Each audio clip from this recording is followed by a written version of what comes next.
drivers, start your engine! Entering its 7th season, the Lapped Traffic Podcast has brought you over 300 shows, driver and media interviews, awesome stories and entertainment, and one of the coolest fantasy leagues around. Get ready for another exciting season.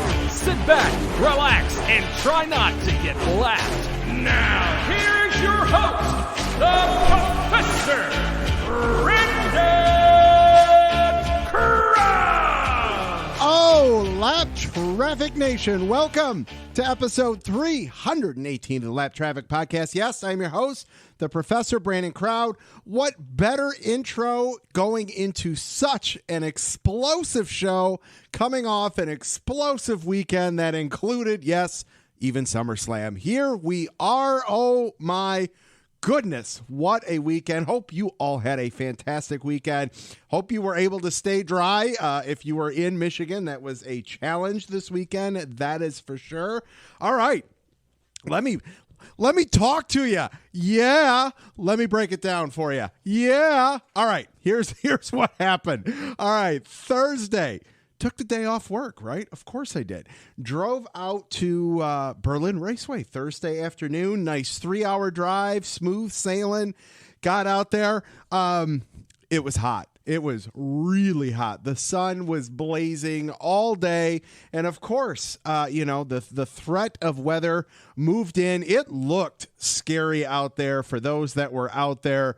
Braxton Crisp, let's see, Eric from the Super Speedway podcast, who was awesome to hang out with them. And they'd even tell you the clouds as they were rolling in, the closer we got to the limited late models and the heat races starting was bad. It did not look good, but we were able to get that bad boy in, which was awesome. Such an incredible experience. Hats off to Jeff Striegel, the entire crew at Berlin Raceway. What an awesome first time to go there. It was absolutely incredible. The stands were packed. What a way to highlight, ESPN being out on the west coast of Michigan, and it was incredible. Everybody turned out. The largest 50-50 in Berlin Raceway history. A winner walked away with $5,000, which was so cool. The racing was incredible. The atmosphere was electric. People were excited. Great venue. I'll tell you what. I wish there was a short track in Metro Detroit. That would be just absolutely incredible. What Jeff had, you've seen pictures of like the bar and the concourse area where they have the bar and stage. Like, that's a place to go and just hang out on a Friday night. Like, it is so absolutely incredible. It's a great facility. I will definitely be back there. And another cool thing, if you guys saw a picture, I'm sure you guys know and have heard of Annie Agar, who is from Michigan. She gave the command to fire engines with her family, which was awesome. Got to meet her. We exchanged phone numbers. Annie Agar said she will come on the podcast. So I will be shooting her a text over the next week or two, trying to schedule that. Annie does incredible TikTok work. She is really a rising star from a social media perspective, as well as with her sports coverage in such a comedic way, which is awesome. I absolutely love it. And I mean, who else to talk Big Ten football with than Annie Agar? Cannot wait to be able to get her on. So that was Thursday. So Friday, made the 90-minute drive down to FireKeepers Casino. Huge thanks to Jim Wise and the crew of FireKeepers for their incredible hospitality. The property does not disappoint. I will tell you that. And you heard Jim and I talk about it a couple weeks ago. So if you have not been to FireKeepers, go check it out if you're traveling along 94 at any point across the great state of Michigan. And I mean, just what a what a monumental moment for the podcast and just personally, right? Because if you've been listening at all over these last 7 years, you know that I've been a fan of Kevin Harvick since, he basically took over that 3-car back in 2001. I've tweeted out some pictures of the man cave, the Harvick memorabilia that I have, the diecast. I mean, before the podcast, there was that true fanatic of NASCAR and of Kevin Harvick. And to be able to have the opportunity to do a private one-on-one interview with him, which you will hear in just a few minutes, was just absolutely incredible. It was an honor to be there, to be able to do that. And, I even shared with him my first real encounter meeting him, which was back in August of 2010 when he won his first race at MIS. I was fortunate enough to be able to do a lap around the track with him during driver intros, and that was his first MIS win. And I've been along for all of them and was able to share that with him, showed him a picture of him and I back 13 years ago. He thought that was awesome. So started out letting him know what a fan I was. Then we got serious but not, and had some fun with the interview here, which I will drop in. And then Saturday, drove back from FireKeepers, which was about a 2-hour drive. Overall, did just under 500 miles in traveling this weekend, which was crazy. And came home, spent a couple hours with Alden and Lindsay, and then hit the road for downtown Detroit for SummerSlam, which was absolutely incredible. I wanted to tweet out more from that, but cell service just absolutely was dreadful with just under 60,000 people.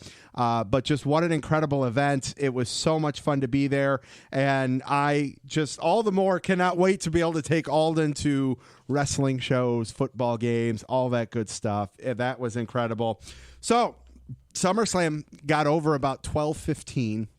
By the time I walked back to my car, it was about 1:45.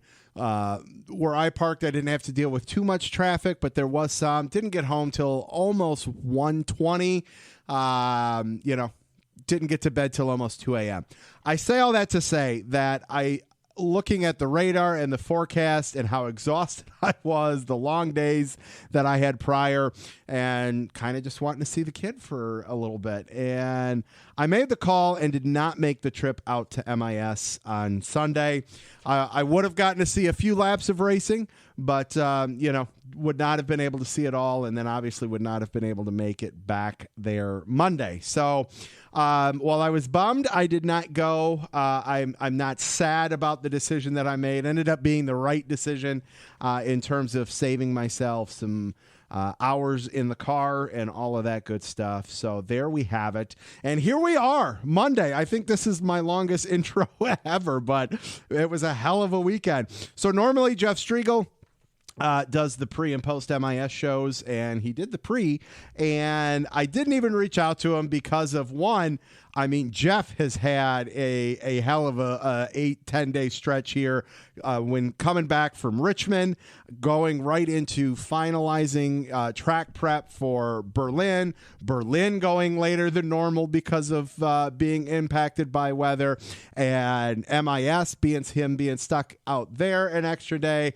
I am sure Jeff Striegel cannot wait to see his bed and pillow as he is probably driving back on 96 right now. So I didn't reach out to him. I know Jeff will come back on, and can't wait to have him back on to recap and talk about his firsthand experience from this past week, both from Berlin and MIS, SRX, all of that good stuff. So needless to say, I've got a stacked show for you. I'm going to drop in the Kevin Harvick interview from Friday.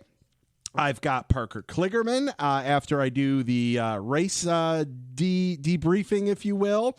And then I've got some clips from SRX at Berlin. That includes Kasey Khane, Alan Bestwick, and Helio Castroneves, which he was just so incredible, so down to earth. I mean, they all are. But, I mean, you someone you never would have thought you'd be talking to, an Indy 500 winner at the SRX race. I mean, it was really cool, and his take and perspective was really cool. So can't wait to drop that in for you guys as well. All right, 10 minutes, well, 9:46-ish. Let's get Mr. Kevin Harvick on the show.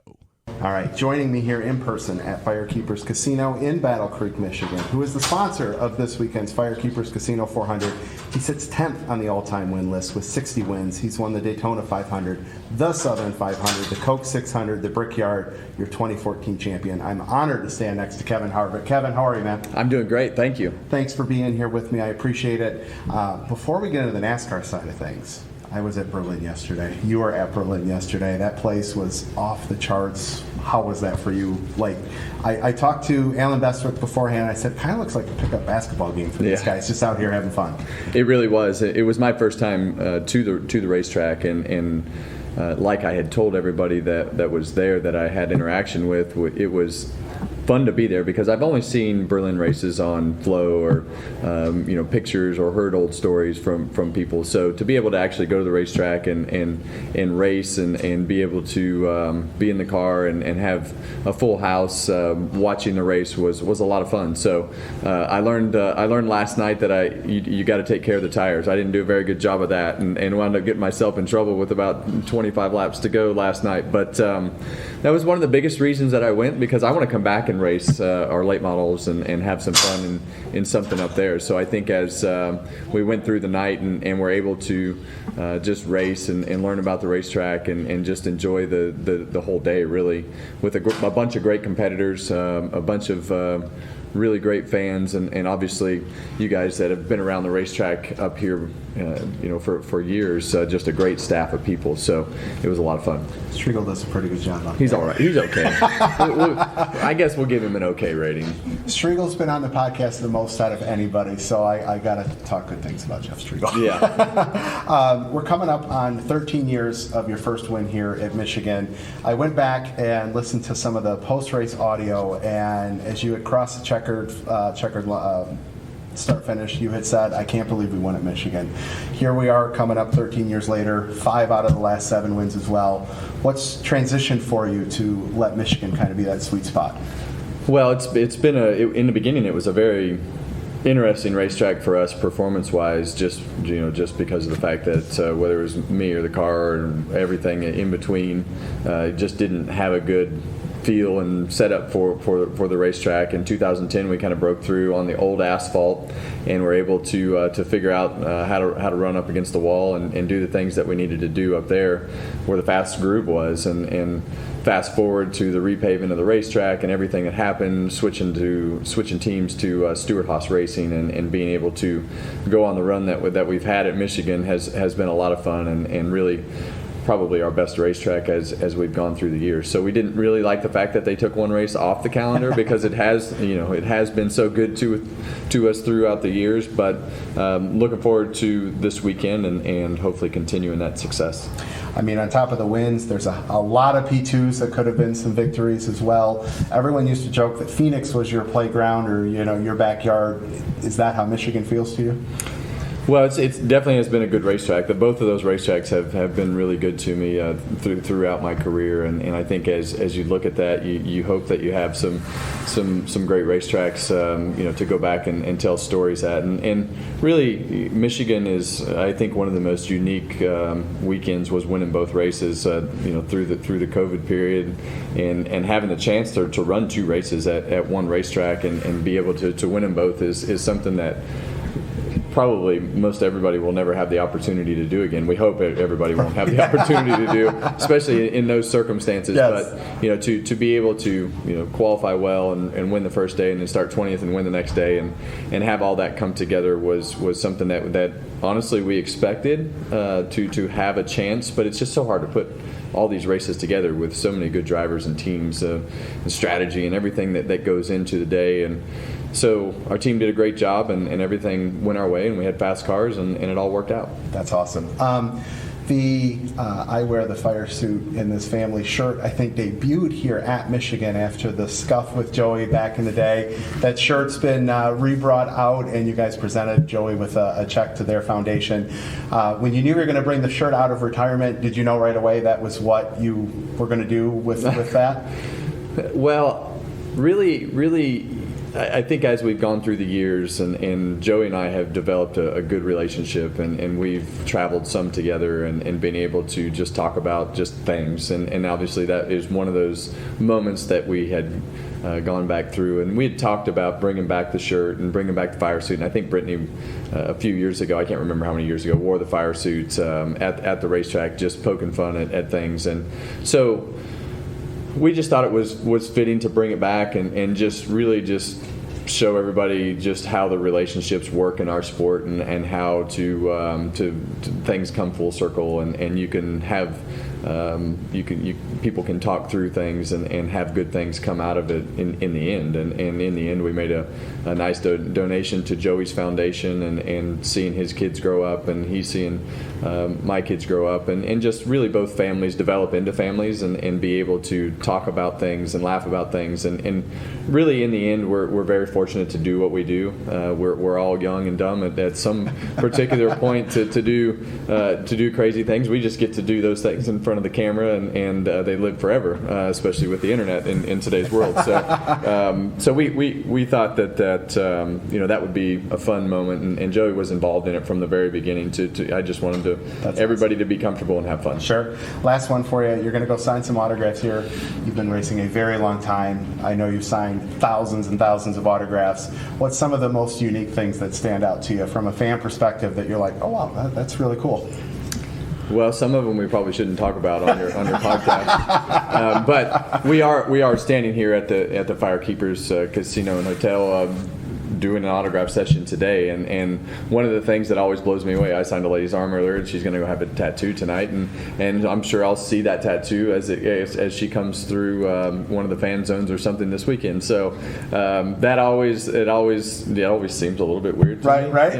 To tattoo something on your arm of somebody else's signature, but those are the types of fan interactions that we have all the time, and people just.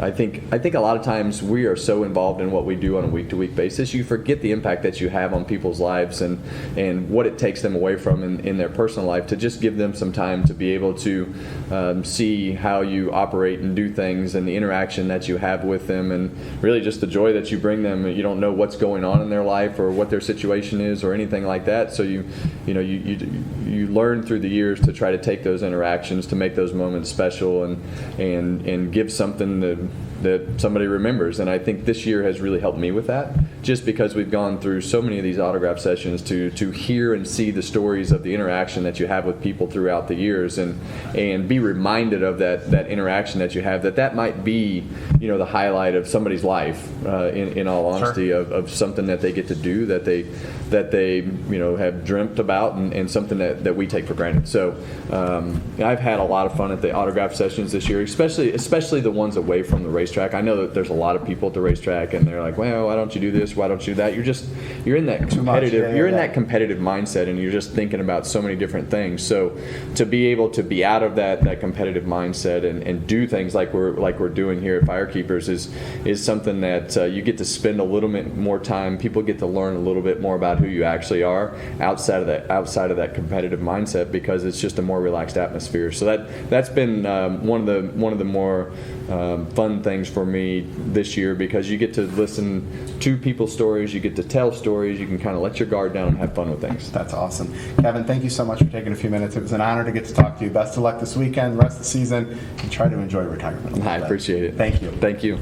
Are you kidding me? Yes, I can't believe it that happened, and it feels like yesterday. It kind of was yesterday. It was just a few days ago, but how incredible was that? Kevin Harvick, I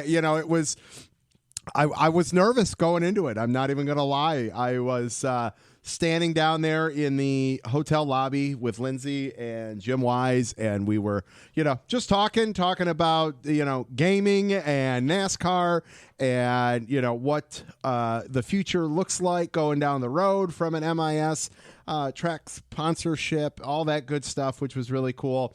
And my hands were sweating. I've doing this 7 years, I've talked to quite a few of these guys, either over the phone or in person.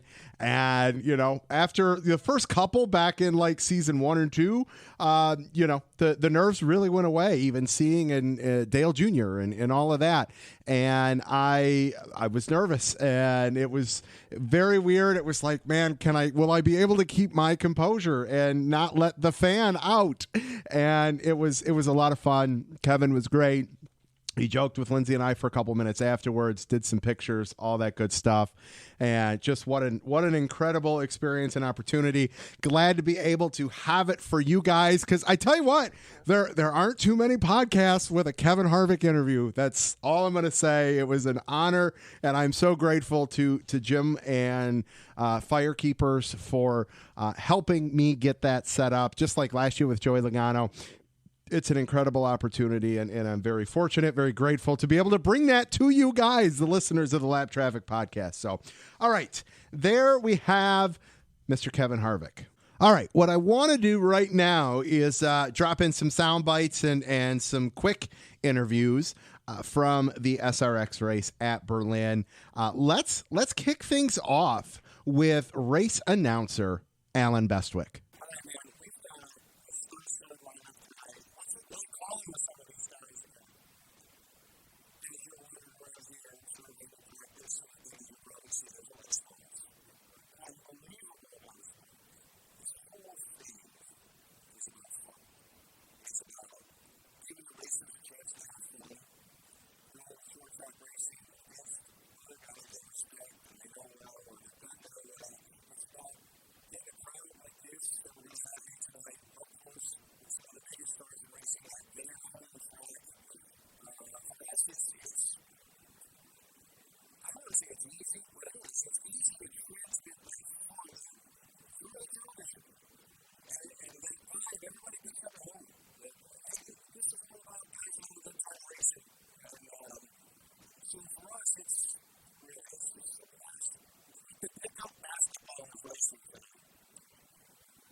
Lap Traffic Nation, I tell you, Alan Bestwick is a badass. Like, I would love to be able to get a full interview with him, one where I can actually prepare some actual questions about his career, NASCAR, SRX, all of that. He's just a legend and incredible, and it was great to be able to talk to him for even those couple minutes there. That was a lot of fun.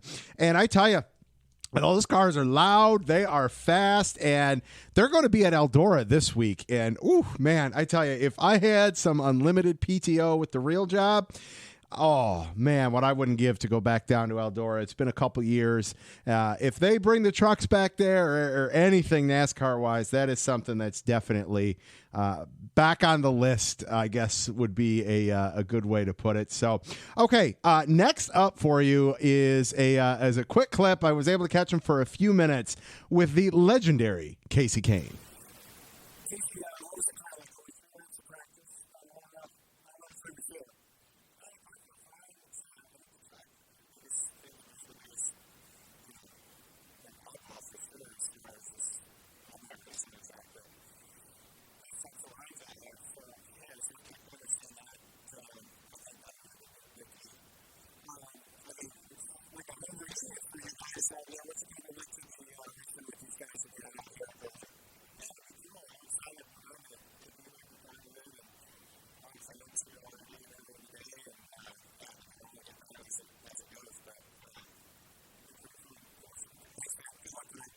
Yeah, it is absolutely crazy that their whole practice is 5 laps, and that's it. And, go get a test of it, get it up to speed, and bring it back down, basically. And, they're, from what I heard, they're not, the best handling cars, which is awesome. They're just fast, and you have to drive them, which is, novel concept, isn't it? All right, let me drop in here. Helio Castroneves talking about last week's incident with Kyle Busch in the SRX series, and them poking fun with each other.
What a great guy. I mean, seriously, like, he's another one where I feel like, if we had more time, we could have talked each other's ear off, which just would have been absolutely incredible. But there you have it. What a great experience going out to Berlin Raceway for the SRX race, and just so happy for Jeff Striegel in what an incredible turnout it was, the great racing, that they were able to get it in, the Mother Nature cooperated and all that good stuff. So what a time.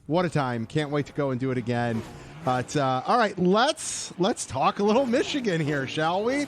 Well, first, let's start. Trucks finally back on the track with their first playoff race this weekend at IRP, which is going to be awesome there. Xfinity Series. Well, it took a couple weeks, but after struggling, John Hunter Nemechek was back in victory lane. And I saw some highlights of the race. Like I said, Saturday with being WrestleMania. I wish it was WrestleMania. SummerSlam. I did not get to watch much of it. I did see some highlights.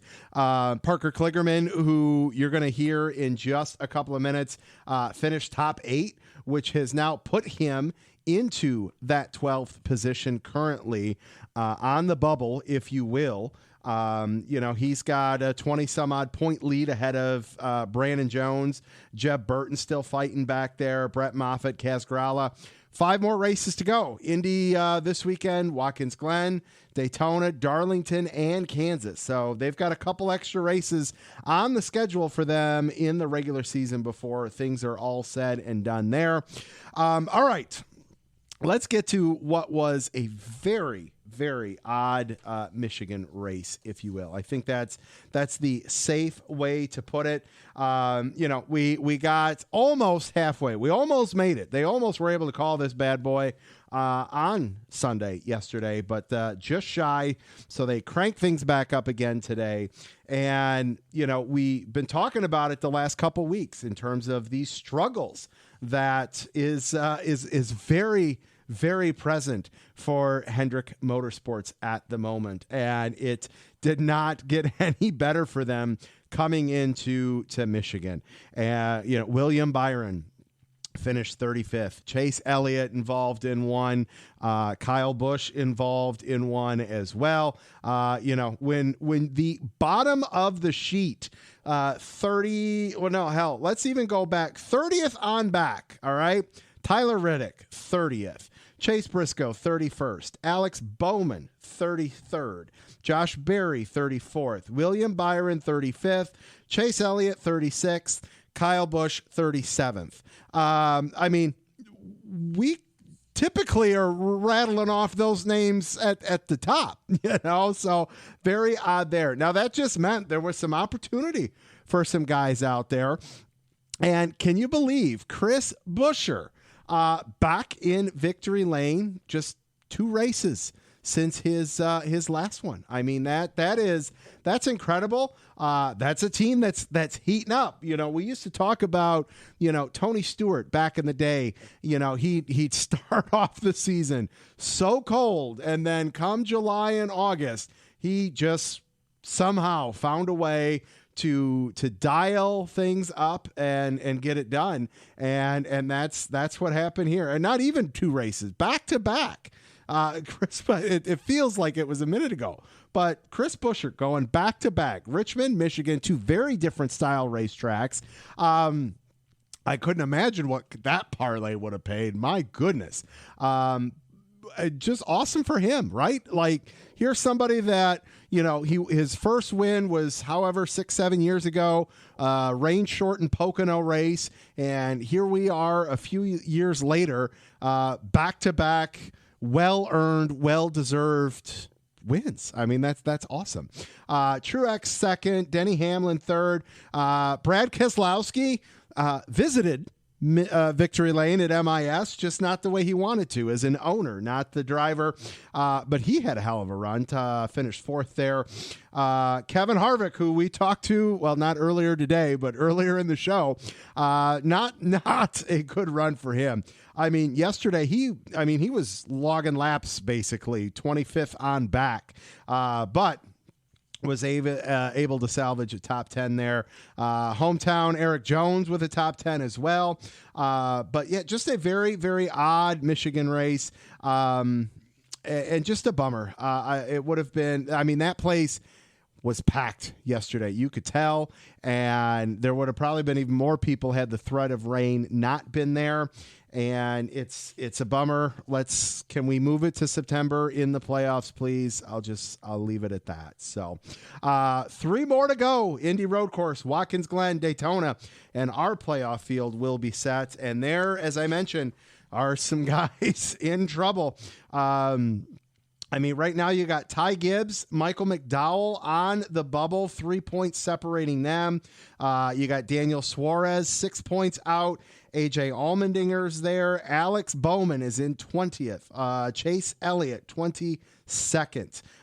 These guys are going to have to go out there and win. There's 2 road courses. We know Chase is good, but so is AJ Allmendinger, and he's going to be fighting for it as well. Anything really could happen. As Jeff and I were talking about it last week, it is absolutely going to be must-watch racing from now till November. I mean, let's be real about it, because once the playoffs start, it's going to be even crazier. So there you have that. I wanted to get a question out to you guys today. For this weekend, just because of it being MIS and all of that good stuff. But with it being the afternoon race, me trying to put the show together, I didn't have a lot of time to wait for responses and all of that. So hopefully we'll be able to get something back in there in the groove next week for you guys. All right, let's do a very, very quick social media segment, and then we will get Mr. Parker Kligerman back on the line. All right, everybody, make sure you check out the website, thelaptrafficpodcast.com, Facebook, The Lap Traffic Podcast, TikTok, Twitch, Instagram, Twitter, all at Lap Traffic PC. If you've made it this far into the show, leave a review, tell your friends. Met a lot of awesome people and saw some people I haven't seen in a long time as well, which was great.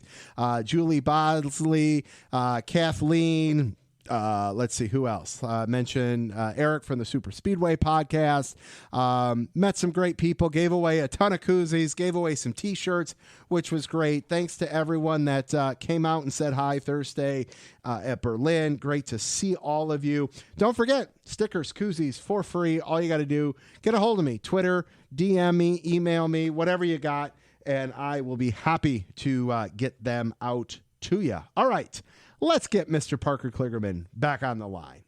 All right, Lap Traffic Nation, joining me on the line, making his 6th appearance on the show. He is the driver of the number 48 Big Machine Racing Chevy. Welcome back to the show, Parker Kligerman. What's up, brother? How are you?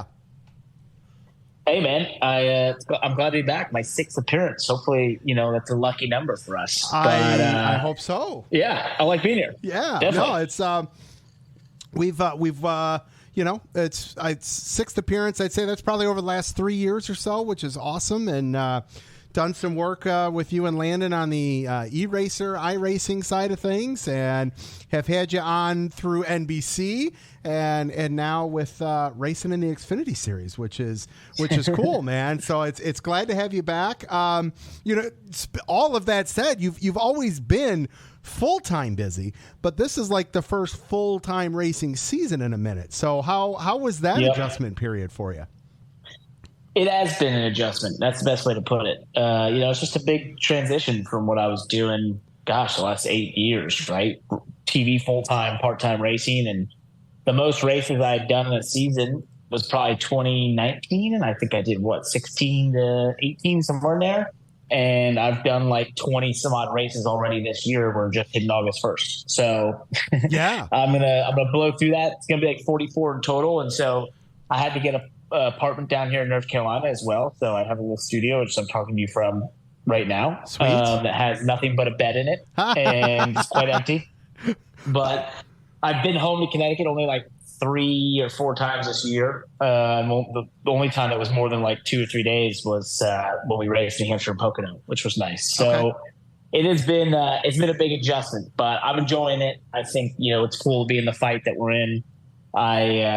We've been so close to winning, and I feel like we'll break through any minute. And we've got some great tracks to do ahead of us. So I look forward to that, and then be able to focus on a deep playoff run. And I really think our team is capable of doing that once we get in there. I obviously agree with you 100% on that. I feel like the next let's call it maybe 5 to 6 tracks that both Xfinity and even the Cup Series are going to hit are going to be very interesting and very competitive. I mean, as this playoff format has developed since 2014 when it was implemented, each year, the last 4 or 5 years, as we've seen more and more guys, win their way in, the drama, the saga, it becomes must watch racing. And I love everything about it. Yeah, it's funny. Some people were asking me about the pressure of being on the bubble and that sort of thing. And I kind of laughed and I was like, well, yeah, there's pressure, and of course I would have liked to have won by now. Like I'd like to have won 5 or 6 races by now, be the winningest in the series, of course, right? Yeah, but we just weren't in that position yet. And I said, but the thing I have to remember, and I keep reminding myself, is like for the last 8 or 9 years, I wondered what was it like to be in the playoff bubble, talking about it on TV all the time. Right. And I thought I knew, but until you're here, you really don't know. And I was like, what a cool opportunity. Relish this opportunity to be in this position, to be fighting, to be in the playoffs. Yeah. So, some people look at it as a negative connotation. I love it. I think it's awesome. I love the pressure. I love the idea that we are so, point by point, and the win can change everything. And I love that. I think it's so cool. No, it's great, man. Talk about the decision of, Big Machine Racing to go full time in the Xfinity Series. Yeah. So, last year I won Mid-Ohio, and I had been inquiring with Big Machine as they were going through a bunch of different drivers through that year about trying to just see if I could do a race for them, right? A road course or something. And it was after I won Mid-Ohio that I got a call while in Victory Lane. I didn't pick it up. It was Keith Barnwell, his GM at Big Machine Racing or team manager. And he said, hey, he left me a voicemail and said, this is the kind of call you want to get when you're in Victory Lane. Congratulations. But would you like to run Talladega in the Big Machine number 48? That was awesome. Like, wow, win a race, get a ride. Cool. And, got that opportunity, did well at Talladega, met Scott there and got to talk to him a little bit. And then it wasn't but a month later or so that they reached out, and Scott said, hey, Scott Borchetta said, would you like to do this full time if that was a possibility? And it took me about 3 milliseconds to say absolutely. And that thus started the journey of putting this together. And what a surreal thing, right? When that all did come together. I don't know if I fully believed it till we were even at Daytona. And there I was lining up on the front row, and then took off the green flag, and I was like, "Oh, this is for real. We're really going to do this, and we're going to go 33 weekends fighting for an Xfinity Series championship." So really cool. One thing I think is key is we are a young race team. This is only in our 3rd year of operation, 2nd year of the RCR affiliation. So there's a lot behind the scenes that we've had to build on and continue to improve and build processes and that sort of thing. And I think that's been, why I'm here in the first place. And we've done a good job of that. And there's a lot of things that we've continued to improve in this race team and on our cars and that sort of stuff that has just continually made us stronger. And I really think that's what gives me the confidence that, when we get into the playoffs, we can make a deep run in there. And I think we can surprise a lot of people. Wow. So that's my goal. I love that you said when we get to the playoffs. I love that. And it's funny because my next bullet point, if you will, was about the fact that, the organization's only been around for 3 seasons, 88 total races. You've been there for, I think, 20 of those this year alone, 20, 9 top 10s, 14 top 15s through 20 races. I mean, that's, while you said you would have loved to have, been in Victory Lane 5 or 6 times, I mean, for such a young team and first full-time year, I mean, that's something to hang your hat on for sure. And use that as that momentum to go into the playoffs. Yeah, and I think when you look at the results, I think we've matched the top 5s or exceeded the top 5s from last year and matched or exceeded top 10s from last year. And I mean, if you look at the drivers who drove this car last year, I'm pretty proud of that when you've got Ross Chastain and Tyler Reddick and Ricky Stenhouse who have all driven this car last year. Absolutely. And Austin Dillon and guys who won cup races, and we're matching the results that they had. So that's really cool. It shows me also that we're building, we're continuing to build the program, make it better and continuing to, improve it. And that's the key. Like, you just want to see that linear progression of improvement. And we've had that, and we've had our setbacks at times. And there's 2 races this year that mechanical failure wise, if we get those back, we're firmly in the playoffs. Or, sure. There's little things that happen that you're just like, oh wow, if they just had that back, that'd be easy. So, I think that definitely, to me at least, showed, that we are just doing all the right things, and the results will come. And we've already seen some of those results, and I don't think we've seen fully the amount of results that we're capable of, just because it's still a process. It's all a process among, ourselves gelling, amongst the team, continuing our processes of how we build the cars and set things up. And then the process of how we execute the weekends. And all those things are a work in progress. And you're doing it, I've always heard of like people talk about like building the plane as you're flying it. That's what you do in racing, right? Through a season. And we're lucky to have such a supportive owner in Scott Borchetta and a great sponsor, Big Machine Vodka, Spike Coors. And we've got all the parts and pieces. It's just about making those processes work and build this plane. And I think, I see all the stuff behind the scenes that others don't. Sure. And that's why I have the confidence I do. And I know like last weekend, we're there in the fight for a victory. But if you look at that weekend, we qualified 17th on Friday, which was a disaster. I think I felt like the worst race car driver in the world. And I'm sure my team, was pretty down. Everyone was down because it was just like, what just happened? We should be here to win. And then, we made a lot of changes. We changed a lot of things. We looked at it all. We made a lot of really good decisions. And there we started the race on Saturday, and we had a completely different race car, and we were able to drive it to the front and have a shot to win. And I think that's a mark of a race team that's improving, and we're definitely doing that. Absolutely. It's remarkable what you guys are able to do in the garage and the swings you guys can take. Hell, even on pit road mid-race, I'll use Martin Truex as an example. He was, mid-20s all race at Richmond. They made a couple adjustments, boom, finished 7th, so it's incredible to watch those transitions unfold, whether it's season to season, race to race, what have you. Parker, you guys have, I believe, it's 6 races to go still in the regular season.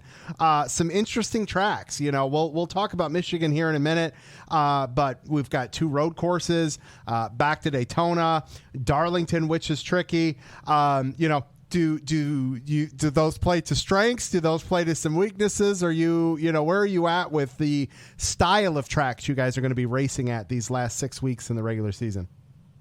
So this might seem overzealous and confident, but I don't see a single track that's a weakness. Awesome. I think these are some of my best tracks as we look ahead. I mean, Michigan is a place that I've run really well in trucks and Xfinity. I actually was, that's where I got to test the Penske or practice the Penske 22 car when I was super fast in Cup practice 10 years ago. I've just loved that place. I've always enjoyed that place, going as fast as you do. So I'm excited for that one. MDGP, course to me is like, man, that's the biggest race of the year for me. That's the one I want more than anything. So with how we ran at Road America, we run all the road courses. I have that one circled for sure, and I think it's a huge opportunity. Watkins Glen is one of my favorites, of course. Being a road course, huge opportunity for us. Darlington, we had a top 10 car there earlier this year, and we got hit and got a tire cut down and then got hit in the rear, got a bunch of damage and still finished 13th and was probably going to finish 10th. So, or 9th to 10th. So we were very competitive there. And then Kansas is one of my favorite mile and a half in all of NASCAR. So I would say when I look at that schedule, it's basically designed for us. All we got to do is go out there and execute. Yes, I love it. All right. You mentioned Michigan. It's my home track. Can't wait to get out there. This will air next week, so it'll be post MIS that this is in there. But let's talk about Michigan for a second. One Xfinity start there, like you said, a couple in the trucks. How do you prepare for a track that you haven't actually raced at in a minute? The last time I raced, what was it, 2020 maybe, trucks when I raced there last? Yep. And actually, there's a funny story about that one. If you want, first and foremost, how do you prepare? I think that place, specifically to me, is just something where I've really gelled. Ever since it was before it was repaved and then after it was repaved, I've just really gelled there. I guess I won there in ARCA, didn't I? So yeah, forgot about that. So I've actually won at this place. But yeah, no, I've always enjoyed this track and the design of it. And I've enjoyed Auto Club, which is a sister track, right? Yep. And that 2-mile oval. So it definitely just somewhat, for some reason, those big fast tracks suit my style. I like to be in the throttle, that sort of thing. But a funny story about 2020, we finished top 10 in that race with a truck that was probably about 40th on speed. And it was getting run over down the straightaways. And so badly, Johnny Sauter basically destroyed our rear bumper, bump drafting me down the straightaways as I tried to hold on to 5th place through some pit strategy. It was so slow. it was smoking, and somehow we netted a top 10 out of that thing. And I don't think there was a lot of attrition. We just literally willed ourselves into a top 10. And I was laughing going down the front stretch, getting slammed in the back of the truck. And I'm like, how are we possibly running up here?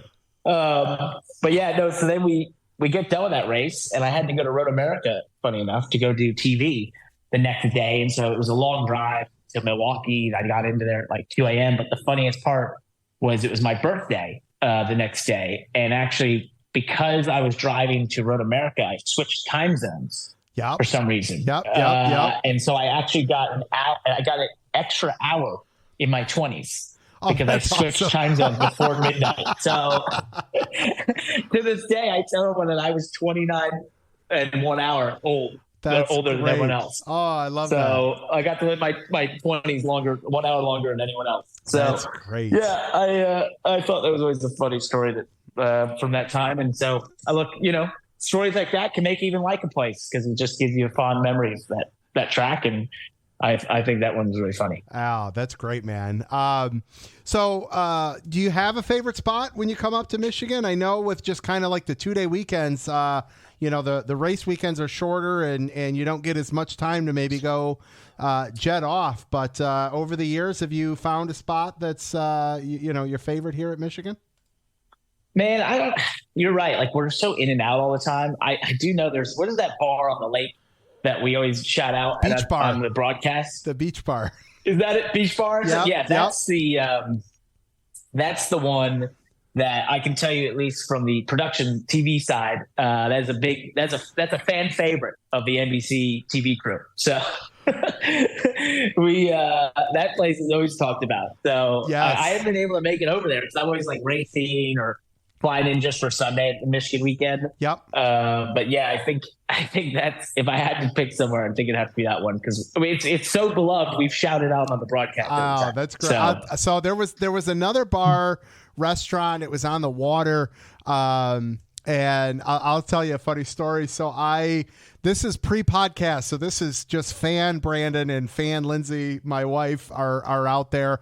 And we had some friends that live in the area. So it was always cool because we could just stay there for race weekend. And we're sitting there having dinner, and Joey Logano and his wife are literally,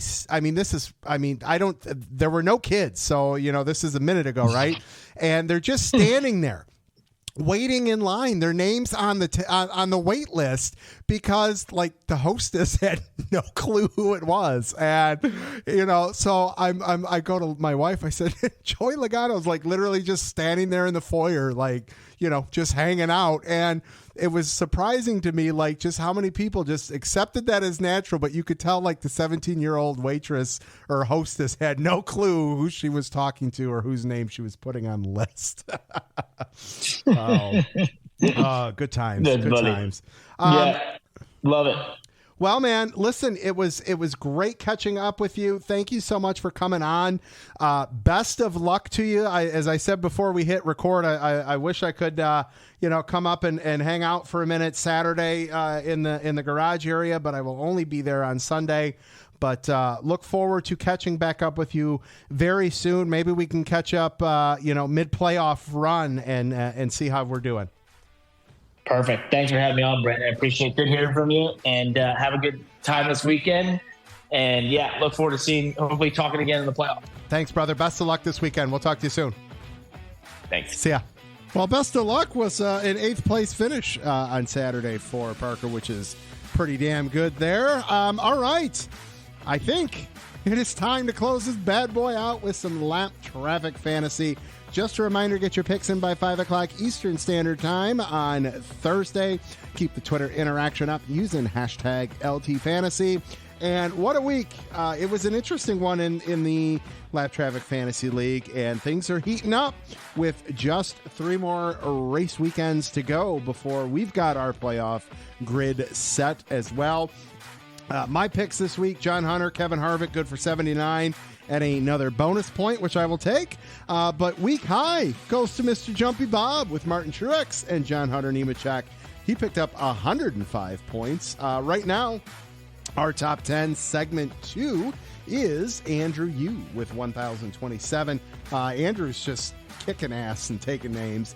Michael Nebbia in second with 1,016. Kathleen up to third, 1,012. Jonathan Lilly in fourth with 1,002. Mark Luddington in fifth, 999. Michael Mason in sixth, 989. Stephen, DFS NASCAR guy, in seventh, 986. Joe Hewson in eighth with 985. David Mullins in ninth with 983. Yours truly wrapping out the top 10 with 981. Over to the cumulative standings, it is Andrew Yu still in first with 2,245. Henry Fletcher in second, 2,170. Jonathan Lilly in third, 2,164. John Entwistle in fourth, 2,131. Benton Wilson in fifth, 2,108. We got a two-way tie for sixth between Kevin Hahn and Michael Nebbia with 2,099. Jumpy Bob and Steven DFS NASCAR guy are tied in seventh with 2,090. Yours truly in eighth with 2,081. Scott Boys in ninth, 2,074. Joe Hewson 10th, 2,069. Dan Sherwood in 11th with 2,055. David Mullins and Matt Dabowski in 12th with 2,053. Mark Luddington in third, 2,048. Jeremy Waterbury 14th, 2,041. Pete Curvin 15th, 2,033. Kristen Hoagland wraps out our top 16 with 2,027. Bonus points. Go figure. Andrew Yu in first with 14 bonus points. Benton Wilson, Jumpy Bob, David Mullins, Matt Dabrowski, Tony LeBay all have 10. Jonathan Lilly, Pete Curvin have 9, and so on and so on. All right. I think it's time to make some picks.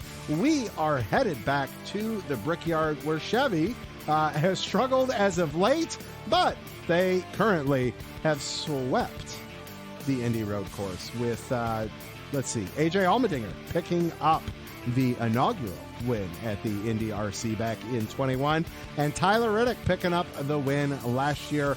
Both of those guys, Tyler is in the playoffs, but AJ Allmendinger is going to need a little help, which he can do it this weekend, picking up the win. And as I mentioned, some of the Chevy drivers are in need of some major help to make the playoffs.